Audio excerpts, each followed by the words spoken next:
Why love your neighbor? Why do we teach this seminar? Why should we love our neighbors?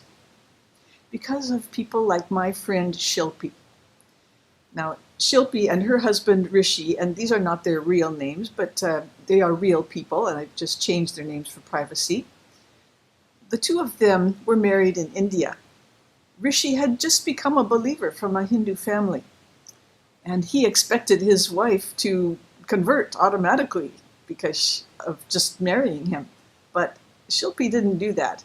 She had a mind of her own. Sometime after that, they moved to America. And for years, Rishi tried so hard to get his wife to believe in Jesus. It was 8 years or so into their marriage when I was introduced to them, and I became Shilpi's friend. I visited her, I would talk with her and chat with her, and naturally, things would turn to spiritual conversation, and I would talk about Jesus with her in a non-threatening way.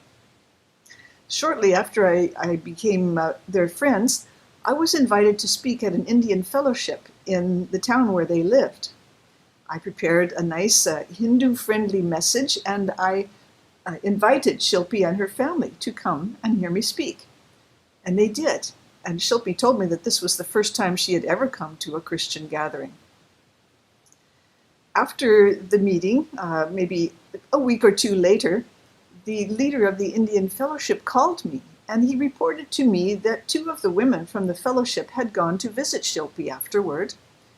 They had visited in her home, and they had shared their testimonies. They shared the gospel. They gave Shilpi a chance to receive Christ. She said no, but anyways, that was good that they had made that visit, and I could tell that the Indian leader was pleased with the women that they had gone to visit. Now, a few weeks later, I also visited Shilpi, and I heard from Shilpi about that time when the Christian ladies visited her. Shilpi told me, those Christian ladies just talked and talked at me. They were not interested in me. I didn't like that, and I don't want them to come back.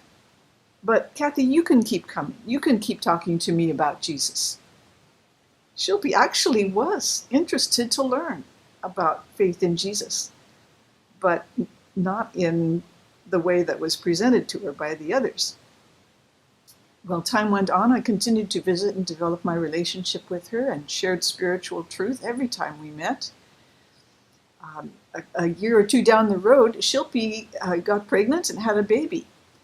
Her husband, Rishi, called up the women from the fellowship, and he said, look, she's having a baby. Why don't you come and visit and pray for the baby in Jesus' name? And he told me later that nobody came.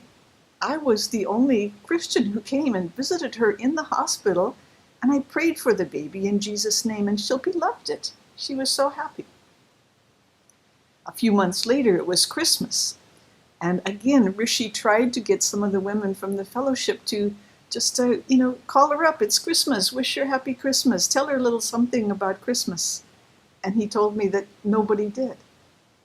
I don't know for sure, but I think maybe the women just gave up on Shilpi because she didn't respond the first time. And that's too bad that we give up so quickly, especially when we are the ones who don't come in a very attractive way.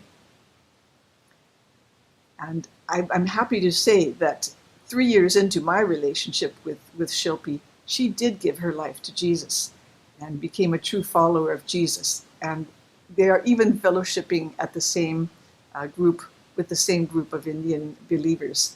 And all is well now. But it is tragic when we ourselves are the problem, and by our methods, we are pushing people farther away from Christ and making it more difficult for them to be attracted to Christ. That's why I teach love your neighbor.